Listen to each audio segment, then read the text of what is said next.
Raider Nation. Thank you for joining us on the Only Nation podcast, brought to you by the Raider Ramble and sponsored by Chucky Suggs. My name is Heidi, but you may know me as Kevlar Prom Dress or even Raider Ladybug. I'm here with T3 Raider Facts and Raider Homer, and we're all here to talk about some Raiders football together. Always ready to talk Raider football, even in the offseason. Hey, things are heating up during the offseason. We've got some things to talk about, so let's go. Today on the show, we'll talk about the comings and goings among the coaches, and then we'll start talking about the status of the members of the 2019 Raiders draft class. And yes, we'll talk some more about Derek Carr. There's a lot to unpack. Okay, Raider Nation, we gave away a custom jersey on our last show, but we have some exciting things coming up in 2022.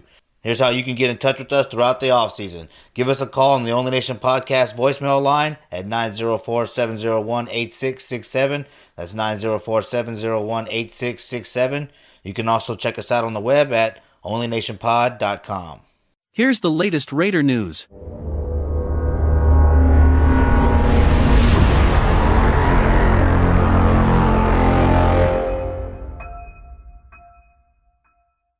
Josh McDaniels was officially welcomed as the new head coach of the Las Vegas Raiders last week.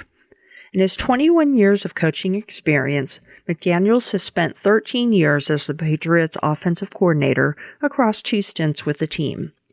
During that span, he led New England's offense to a top 10 ranking 8 times, including being the NFL's number 1 ranked offense in 2007, 2012, and 2017. You know, as a head coach, he didn't have a great record, but sometimes people just need to learn a little bit longer and they get better at their job. And that's what we hope McDaniels is going to do for us, as you know, in his second stint as a head coach.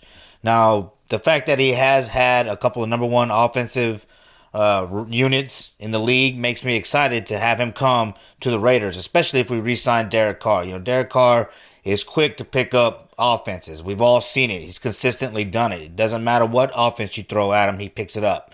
So I think that McDaniels and Carr really have a good shot at continuing to make the playoffs, you know, if they can get everything together, and depending on who we can get at wide receiver in the offseason.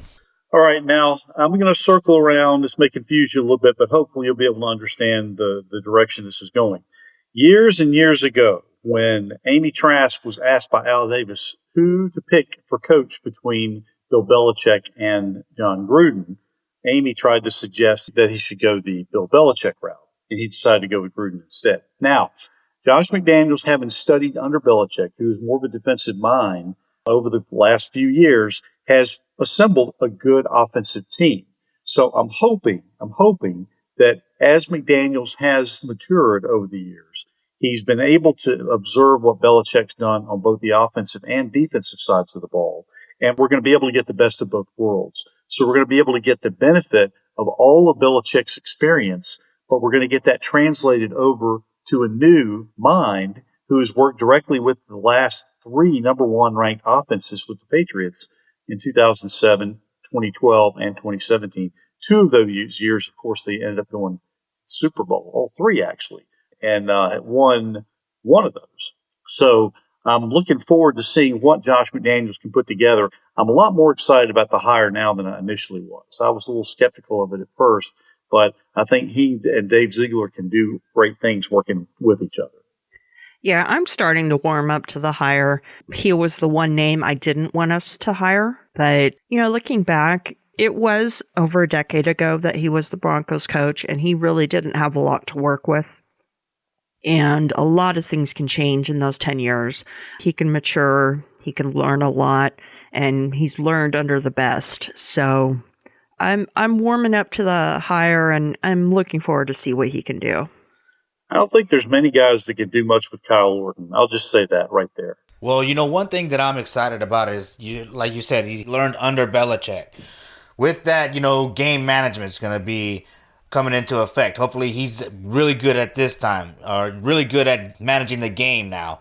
And I like to see him do some of the things, the gutsier things that Belichick did. You know, he goes for it on 4th down a lot more. He does things like that I'm hoping to see with McDaniels. So, you know, bringing in the Patriot way, a lot of Raider fans, they don't like that. I get it. The tuck rule and all that. But The Patriots, they laid a model out in the modern era of football of how to win. And McDaniels was there learning from Belichick. So I'm excited to see that mindset brought to the Raiders organization. After interviewing for the GM position, Champ Kelly was awarded with the newly created position of Assistant General Manager by the Raiders, the first such position ever with the Raiders organization. Kelly spent the last 7 seasons with the Chicago Bears, including the last 5 years as the Bears' Assistant Director of Player Personnel. Again, McDaniels bringing in that Patriot way. He's going for coaches that have had success. He's going for people that have had success. And so bringing in this Bears guy, Champ Kelly, the Bears have been in the playoffs a couple of times in the last 5 years. They were able to land Khalil Mack.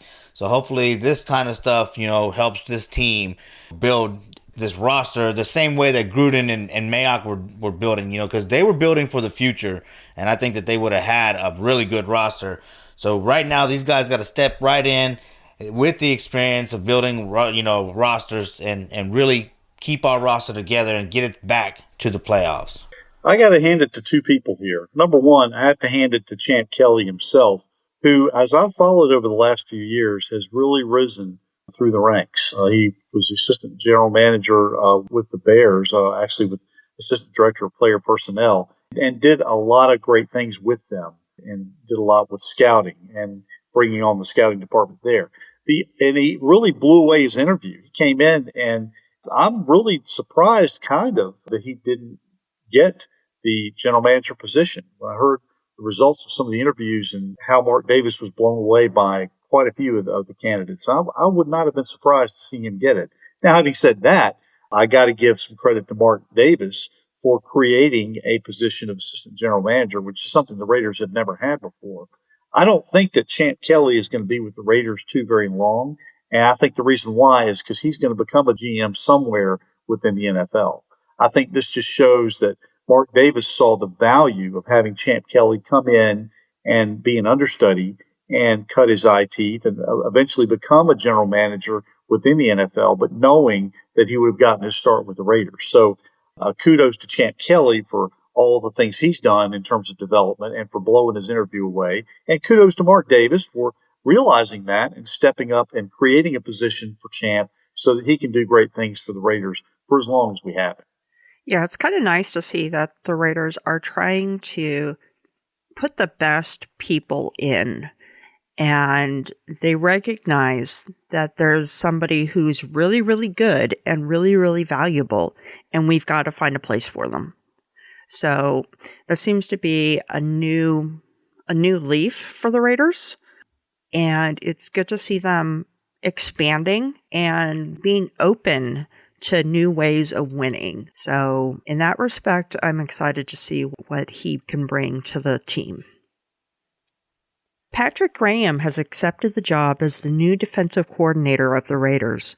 Coming over from the Giants, where he served as defensive coordinator, Graham had previously spent the 2019 season working as defensive coordinator for Brian Flores in Miami. Now with the big Flores lawsuit, and with the Giants organization at the center of that controversy, Las Vegas makes a good landing spot for Graham. And I am really happy to see this signing. Patrick Graham is going to do great things in this league. And once again, just like I mentioned earlier with Champ Kelly, I don't think that Patrick Graham is going to be with the Raiders for very long. Not because I don't think he's going to do a good job, but I think he's going to be a future GM as well. So on our staff, on the Raiders staff right now, we have one GM, and I think we have 2 GMs in waiting. Patrick Graham and Champ Kelly. This is going to bode well for the entire team. I think when Ziegler looks at everything he has from a general manager standpoint, when Mark Davis looks at everything he has from a total organizational standpoint, I think we're going to see this franchise being in the best position, in the best shape it's been maybe ever from top to bottom. And I'm looking forward to seeing all the great things that are going to happen.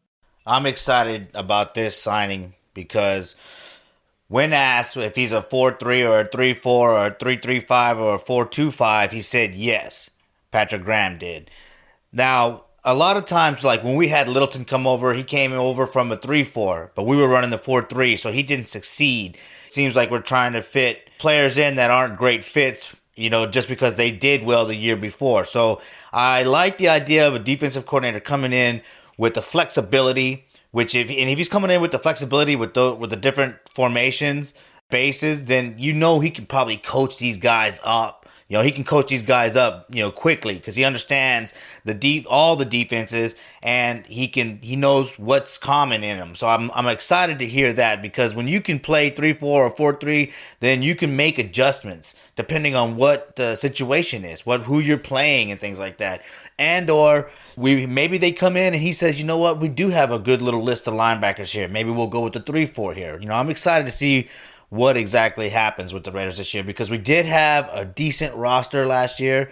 Of course, we still got to get some of these guys back, but if that defense can play like they did last year, then we can definitely make the playoffs again. But it will start on the defensive side of the ball, and if this guy can be flexible and utilize these players that we have, we are going to do well. So I'm excited about the Patrick Graham signing.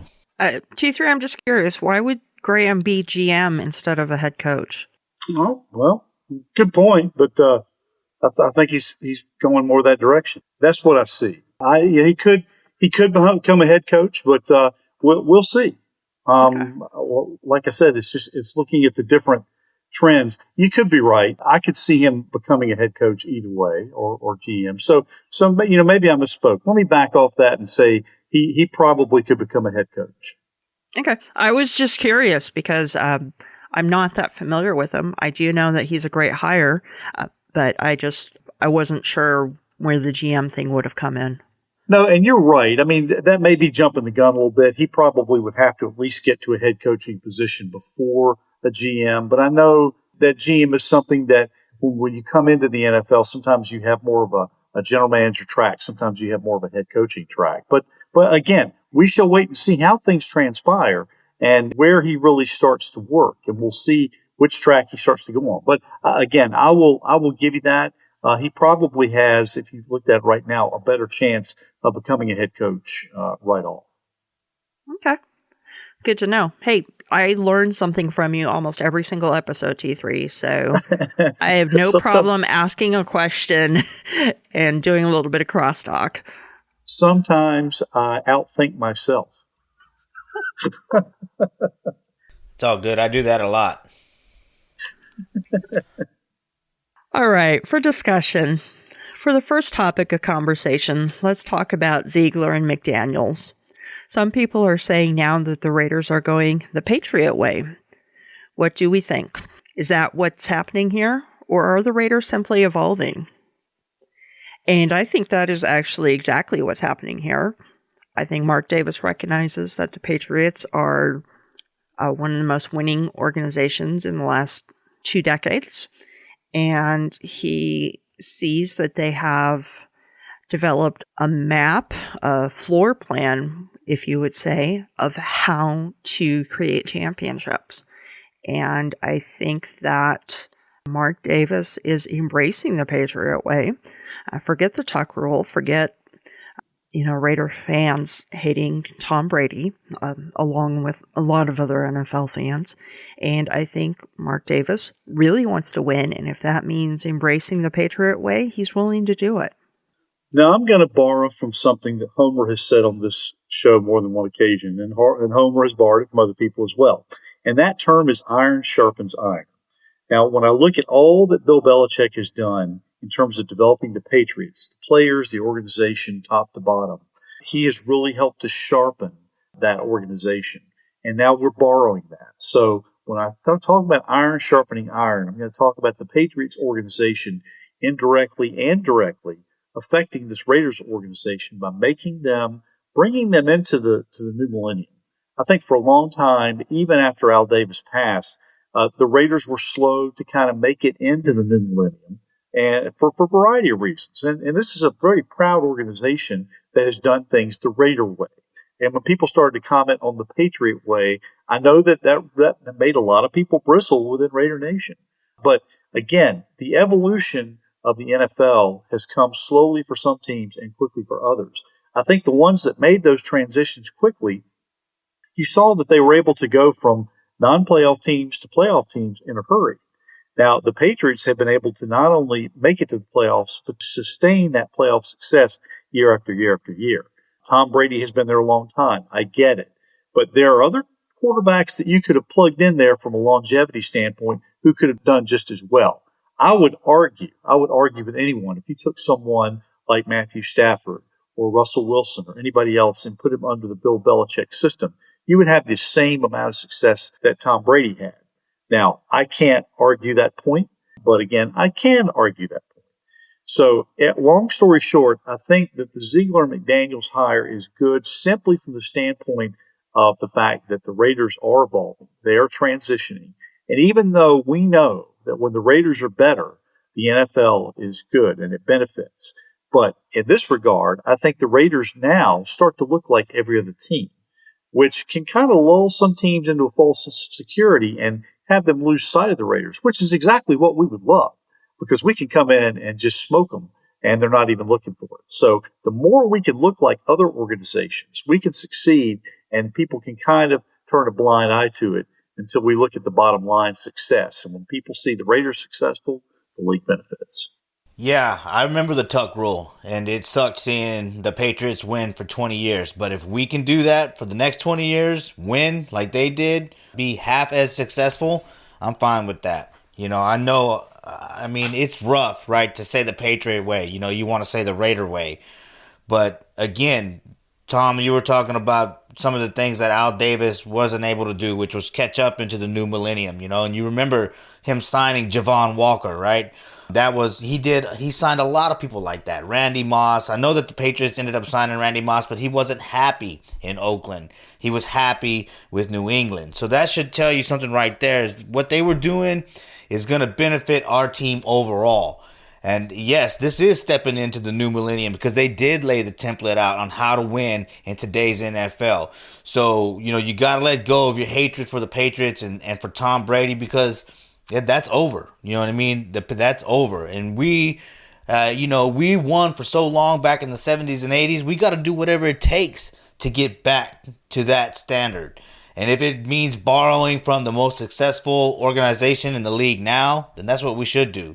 Al Davis, he was not shy to go and utilize what he had learned from other people. So I doubt that Al Davis would be upset about bringing in Patriots and Patriots coaches and trying to adopt this new way of winning, in today's NFL. I think Al Davis would be proud of Mark Davis right now because, again, I said it last episode, Mark Davis, in his last two regimes that he's hired, he has gotten the Raiders to the playoffs. So I believe that he's making smart decisions with Ziegler and McDaniels, and I think that, especially with Carr, we're definitely going to be right back to where we were at the end of last season, which is, 10-7. That's the standard, to get into the playoffs. And continuing to get to the playoffs, because that's it. Just get in, and you never know what'll happen. So this is the right first step after the Gruden era 2.0 debacle that the NFL just screwed us with. Homer, the new way of winning is just like the old way of winning. You just win. You just score more points than the other team, and you exert your will.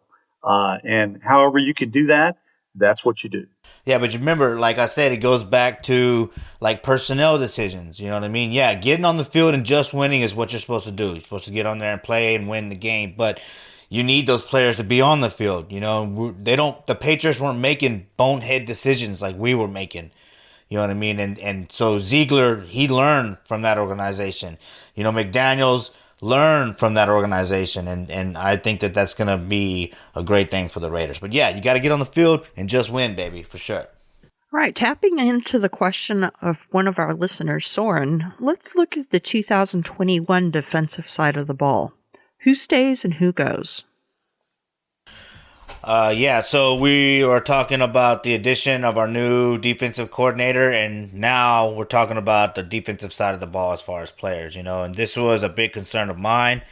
I thought that Quentin Jefferson played well. Solomon Thomas really played well too. Phylon, until he got injured, that guy was all over the field. Hayward, I liked him. He was really good in the red zone, especially protecting the end zone, but There are other people. I think McCoy got hurt. Nixon played well at the end of the year. I liked seeing Trufant. I wanted Trufant to be a Raider when he came out of Atlanta. KJ Wright. There's the list is right there. Dallin Levitt's on there, and Roderick Teamer. Those are our free agents. Who stays, who goes. I think you definitely got to keep Phylon. I think with the new defensive coordinator, you want to go ahead and bring in some older guys like a KJ Wright at the linebacking position. We've still been struggling with that. Yes, we got Kwiatkowski and Littleton, but we talked about Littleton being out of position. So I think you definitely want to keep some of these linebackers around if you can get them that have been around, that have been on the team, that are used to playing with some of these guys. I think that's what's really going to help this side of the ball is if we keep some of these guys that played well and give them to this new defensive coordinator that knows different styles of defense, So keep your locker room intact and starting with, Darius Phylon, Casey Hayward, KJ Wright. I want to see those guys come back. And then, yes, Desmond Trufant, because I thought that even though he played limited, he played really well. And give me back Quentin Jefferson as well. So what do y'all guys think? I think we have a lot of unsung heroes on the free agency list. I really like Quentin Jefferson. I thought Solomon Thomas was starting to thrive. He was he was third overall. He was a third overall draft pick. And he didn't live up to that draft pick position, but he came and he contributed well with the Raiders. Darius Phylon, he was off the hook. He was great. And KJ Wright, he had some decent plays. Casey Hayward, like we've talked about before, he kind of earned a big contract. He's a little bit older. He has a little bit of an injury history. So I know that T3 proposed, instead of keeping Casey Hayward, to get, Joe Hayden? Joe Hayden, yeah. So that remains to be seen. The Raiders are embracing the Patriot way, so they're probably not going to want to offer Hayward a big contract, but I would love to be able to keep him. Gerald McCoy, I think he's pretty much out of the league. He would have done a good job had he not gotten injured. And then we have some people that are more depth players on the free agency list that, might come back for a reasonable small contract. Who knows? And I think that there's other players that it's their contracts that are going to be the problem. Littleton, Kwiatkowski, Nassib. I know Nassib restructured, but they're players that would not necessarily stay on the team, but their contracts might make it impossible to get rid of them. So it remains to be seen what our new GM and what our new head coach does with all of these players and what kind of foundation they're going to build for 2022. All right, now my thoughts right off the top. Quentin Jefferson, Solomon Thomas, Darius Phylon. We need to keep those guys if we can. If we can keep all three of those.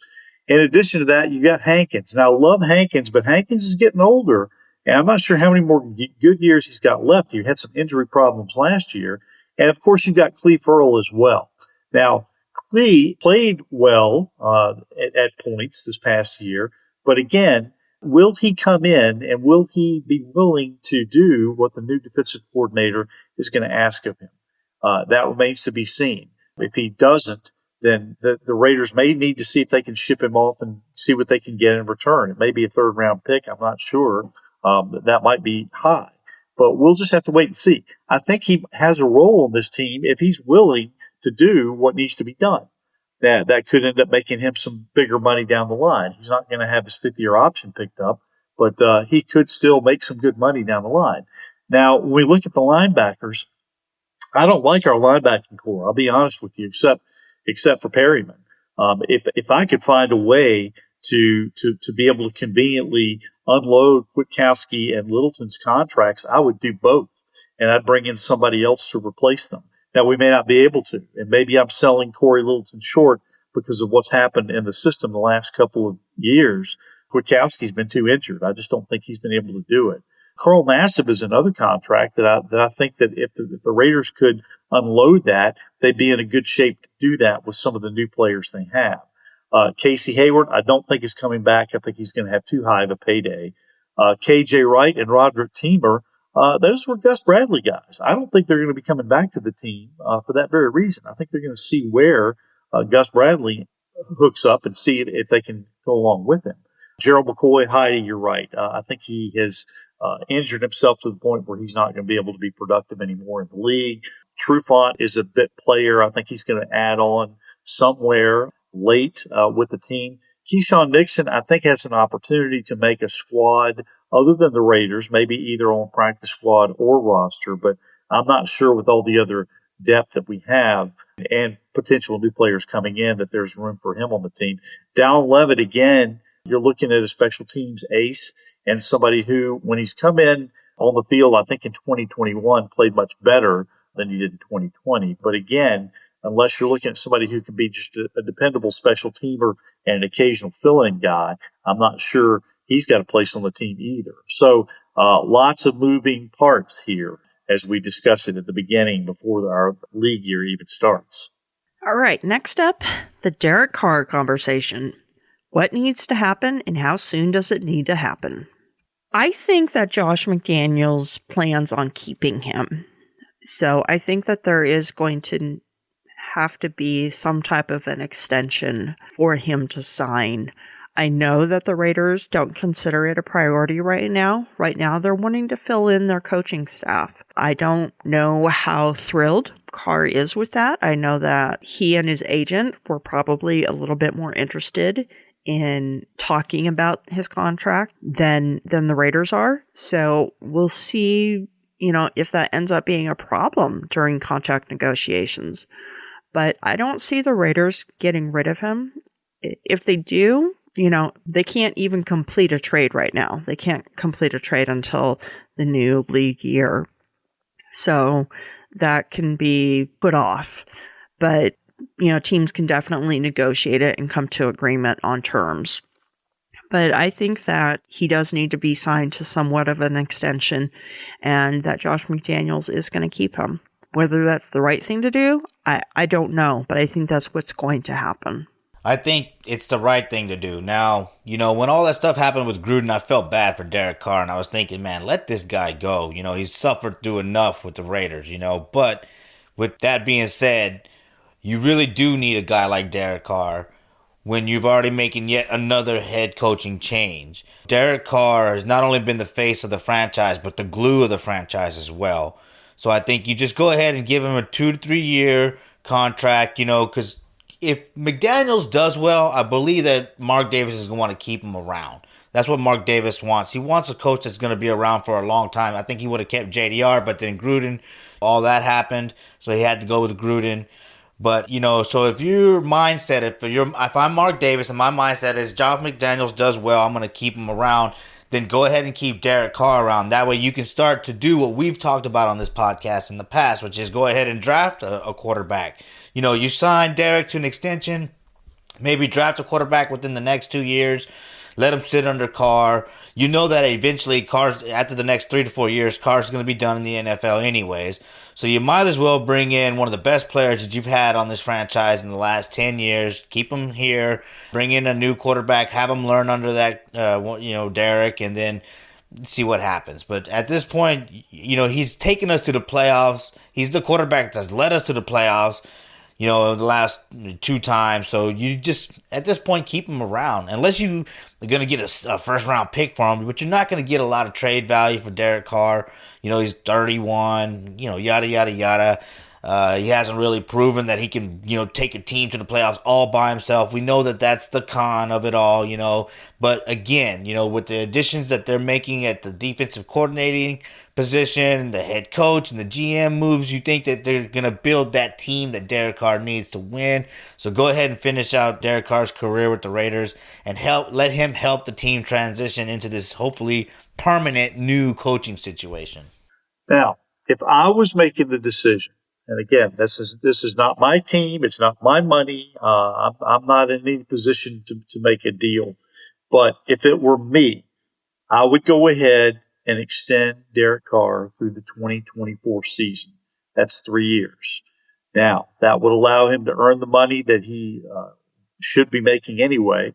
And I'm not saying $45-50 million. I mean, that to me, that's just totally unreasonable. But he certainly should be earning more than the $19 million that he's going to be making this year, what he's currently under contract for. You can structure the deals any way you want, but I think it's only fair to Derek to keep him on for 3 years, to commit to him for 3 years. You definitely need to bring in another quarterback between now and then. And this is not the ideal quarterback class to do it. So if you're looking at going ahead and trying to pin your hopes on a new player coming in this year, I just don't see it. So maybe there are some players who came in the draft last year or some younger players, talent that are out there kind of buried either on practice squads or second, third team rosters. Got my eyes on a couple of guys, which we'll mention in future episodes, but I don't see it in the draft. So we definitely need to bring somebody in for long term, but I think that the Raiders should go ahead and commit and lock Derek up through 2024. All right, T3, why don't you give us your top 3 for the week?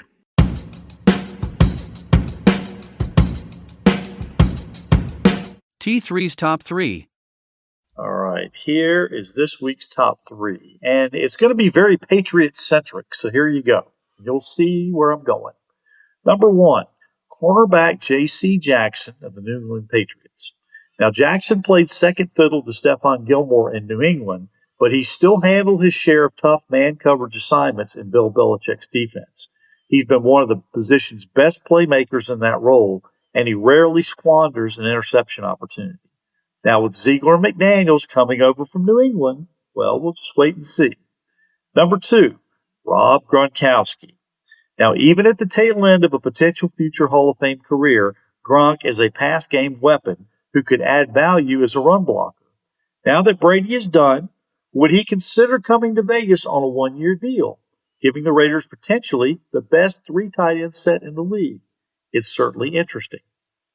And number 3, Dante Hightower. Hightower opted out of the 2020 season, but then came back strong for the Patriots in 2021. You sense a Patriots theme here with the top 3? Now, even though he'll be 32 the first week of the 2022 season, he's a physical linebacker and a downhill player who works well against the run, but he can also be a situational pass rusher, which could give either Max or Yannick an occasional break. We'd probably be looking at a 2-year deal, but I think of 1 or 2 linebackers on the current roster who may not be coming back. And filled with Patriots connections, that is this week's top 3. Thank you, T3. Yeah, definitely a Patriot-centric top 3. J.C. Jackson, we definitely could use a couple of decent cornerbacks. So I could definitely see us showing some interest in his direction.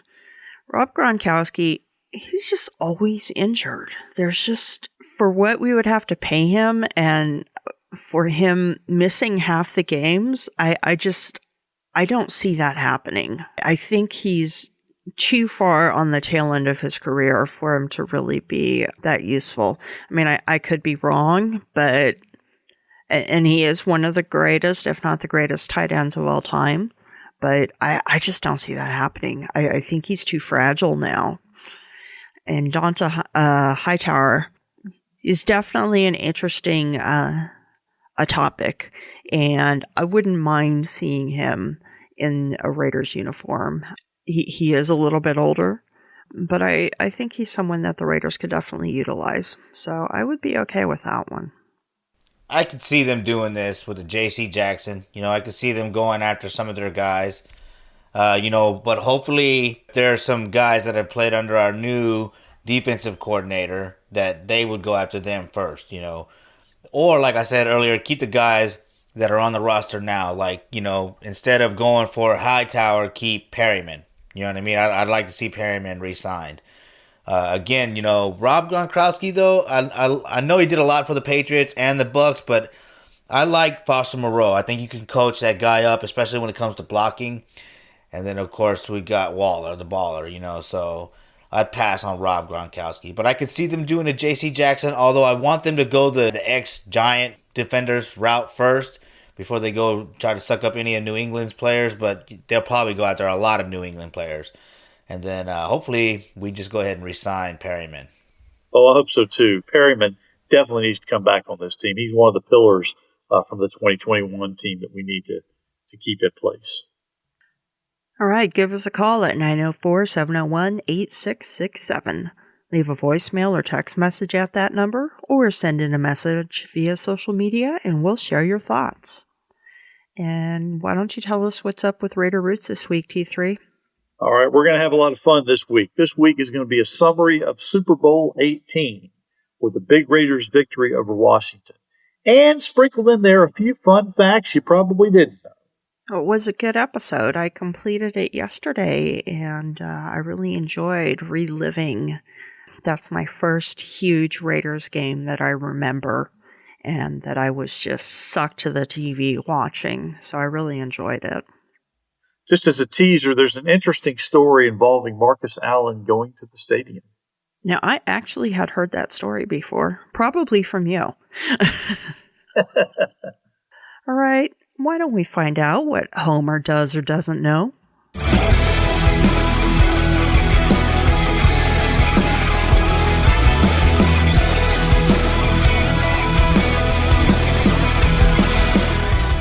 Hey Homer, did you know? All right, it is time for another episode edition of Hey Homer, Did You Know? In this segment, I will ask Homer and Heidi and our entire listening audience a Raiders-related question with 3 multiple-choice answers to choose from, so just give it your best guess. Here is this week's question. Which Raiders player, not currently in the Hall of Fame, has gone to the most Pro Bowls? Is it A, Shane Leckler, B, Steve Wisniewski, or C, Todd Christensen? All right, Homer, what's your guess? I want to go with Todd Christensen, but I think that one was thrown out there to make me go for that. Now, it's sad to say this, but I really do think it's Shane Leckler, because for about 8 years, Shane and Janikowski were the best players on our roster, sad to say. You know, I remember those guys going to a lot of Pro Bowls, so I'm going to go with A, Shane Leckler. All right, Heidi, what's your guess? I'm going to go with Shane Leckler as well. So number A. Letter A. Letter A.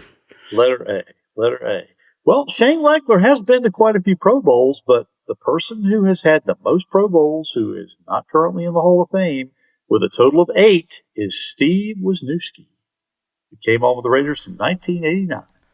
Man, I wish I'd have known that. Hey, but Steve Wisniewski lives here in Austin, Texas somewhere, so I'm trying to get him to come down to the Black Hole, and help us with the fundraiser or whatnot. So see if we can get him on the podcast. That'd be great. So B, Steve Wisniewski is your answer. And just as a teaser, you may see his name appear on this segment a couple of more times in the near future. Will he be the correct answer? Could be, or he could be the focus of the question. You are so not fair. I try. 7th grade teachers usually aren't fair. Didn't you know that? You're mean. All right, Raider Nation, now it's time for the second best segment of the show, Heidi's Heroes. Flying away on a wing and a prayer. Who could it be? And here I am with the best segment of the show, Heidi's Heroes. Ah, come on, I got you to smile, Homer. I got you to smile. I'm laughing. All right, this week it's a few simple heroes. It's multiple heroes, and it's gonna be another one where I just steal the article from Raiders.com and read it to you guys.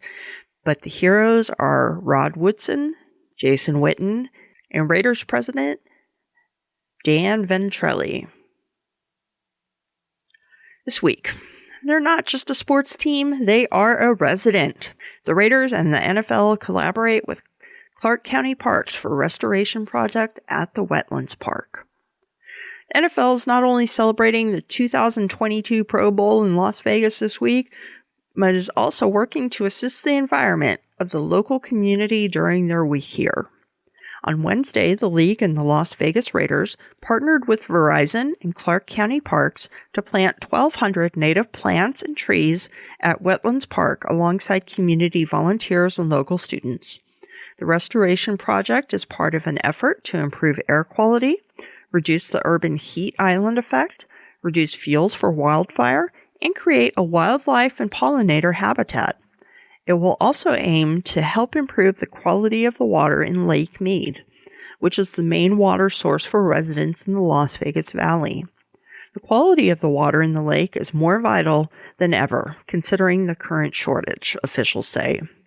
The water gets some of the impurities removed by coming through the wetlands, said Jack Crow, director of the NFL Environmental Program. I didn't even know that the NFL had a program like that. This is all man-made, and it's such a unique thing to be out here in the desert, and all of a sudden you see a wetlands area. It serves a really important environmental purpose.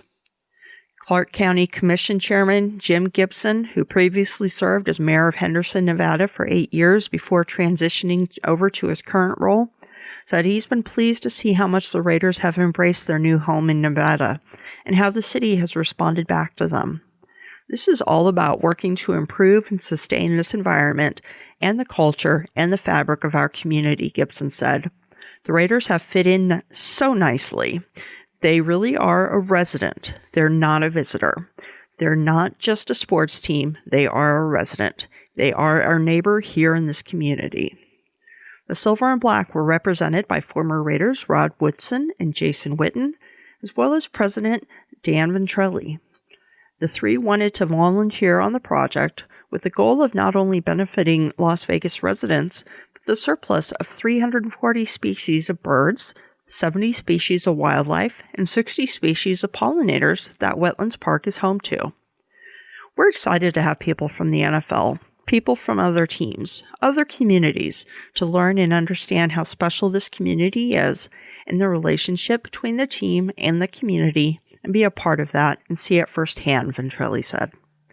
So way to go, Rod Woodson, Jason, and Dan. You did a great job, and you are Heidi's heroes this week. Well done. And I will say the Raiders are not only stewards of the NFL, but they are stewards of the environment. I love it whenever Rod Woodson comes around and does anything that takes part and beefs up the Raider Nation. But I'm also impressed that Jason Witten, despite the fact that he was only with the team for 1 year, has really kind of latched on and become a part of Raider Nation as well from an extended basis. But great things have been happening in Vegas with the arrival of this team. Things just keep getting better.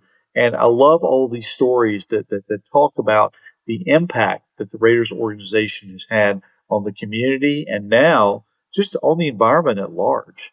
So many great things coming down the pipe and so many great things yet to happen.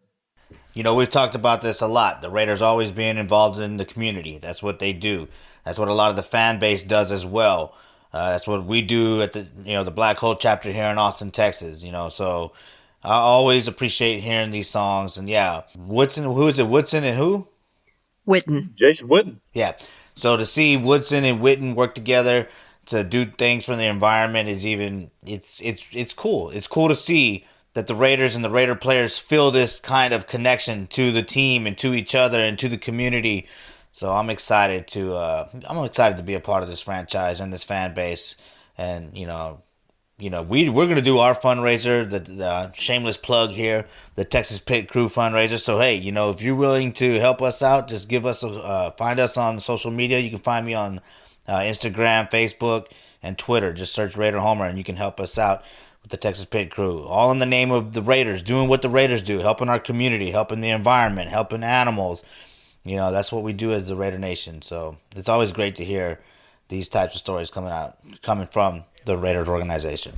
And I know I won't be able to travel down to Central Texas for this, but I'm going to be in touch with you, Homer. I'm certainly going to throw a few dollars the way of the Central Texas Pit Crew, and I encourage all the listeners to do the same. Even if you can't make it, this is a great opportunity and a great way for us to all get involved and show our support, even if we can't be there in person. Well, I appreciate that, Tom. I appreciate that, T3. No problem. He answers to both. Yeah. I've answered the worst. Yeah, me too. Now, we're not going to let language like that on our show. You already set the bar really low for us whenever we brought up Trent Brown. Yeah. But he deserved it so much. True. Yep. I almost cringed when I heard one of the people comment that Trent Brown was one of the big name free agents available this year. Like, Yeah, stop. I saw that article. I was like, Stop. no. Yeah. Oh my God. I didn't even read that one. I was like, scroll. Yeah, I just skimmed the headline and that was enough. As soon as I saw the picture, I'm like, nope. No. X out of that. All right. All right, Homer, do we have a Chucky's Thugs flag to give away this week? Yes, we do. Our sponsor, ChuckyStugs.com, always giving back to the community themselves, so we're proud to have them as our sponsor, and we have a Chucky Stugs flag to give away. Who is our lucky recipient? Well, we'll find out. All you guys got to do is just like with the customized jersey contest. Just give us a message the show's any of the social media accounts, Facebook, Instagram, Twitter, or message one of us privately and just let us know that you want to be entered into the contest, and that will get you entered. And I believe they'll have 2 weeks to get this in, right? Because we're taking next week off because of the Super Bowl, correct? That is correct. We are going to be just football fans next week and watch the Rams and whoever they're playing, the Bengals or whatever. But the great thing is we will not be watching Patrick Mahomes. We will not be watching the 49ers or the Chiefs. That is Thank true. God. Yeah. Because I might actually watch this year. I didn't watch last year. I was so stressed out watching the Chiefs come back with 13 seconds. I was like, there's no way in hell they're going to win this game. And they pulled it off. I'm just glad they didn't get any further, because that would have been the worst. Just watching the Chiefs in yet another Super Bowl. I cannot stand them. We're recording this on Sunday, and before we started recording, I did turn on and watch a little bit of the Pro Bowl. And I will say, nothing made me happier than to see Patrick Mahomes out there on the field for the Pro Bowl. I could see that every year. And I got a message that Max Crosby is actually killing it in the Pro Bowl game. So Not surprising. I'm going to have to catch it on the replay. And that about does it for this week on the Only Nation podcast. If you'd like to help support the show, you can send in a donation at paypal.me/onlynationpod. We'd like to thank our sponsors, Chucky Suggs, for helping bring this episode to you this week. You can find me, Heidi Stabbert, on social media as @KevlarPromDress on Twitter and Instagram, or Heidi Stabbert on Facebook. You can also find me on YouTube on Captain Jack Rackham's channel every other Tuesday night. Join the DC wench Peggy Holmes and Andrea Trask on the Captain and His Wenches show. All right, Raider Nation, you can find me, Raider Homer, by going to Facebook, Instagram, Twitter, and just searching Raider Homer. You can also go to YouTube and subscribe to Section 105 Media Network, where you'll see exclusive content from places that I go, people that I work with. So just subscribe if you haven't already. All right, Raider Nation, even though it's the off season, keep up with us and we'll keep you up to date on all the Raiders' comings and goings. Send us your name and address so we can send you some free Raiders swag and podcast stickers. And remember, get your name and address in the next 2 weeks. We'll get you registered for that Chucky Thugs flag, which we'll be giving away in a couple of weeks. Call us, tell us what you want to know, throw us an interesting nugget that we can use in one of our upcoming episodes, and become a part of what we're doing here. Remember, this is the only nation, and we want you to be a part of it. So call us, 904-701-8667. That's 904-701-8667. Call us now and join the Only Nation podcast family. There are 2 easy ways to find me on social media. You can send me a tweet at T3_sports703, as several of you do, or you can hit me up on Facebook at Tom, T-H-O-M, Jones. I want to also thank you for all your continued support of the Raider Roots podcast. This week, we'll be traveling to Tampa and Super Bowl 18. And we will be seeing all you guys in 2 weeks because we're skipping next week for the Super Bowl. As always, we look forward to hearing from you. Until next time, everyone, go Raiders. Go Raiders. We are not just a nation, we are the only nation. Raiders.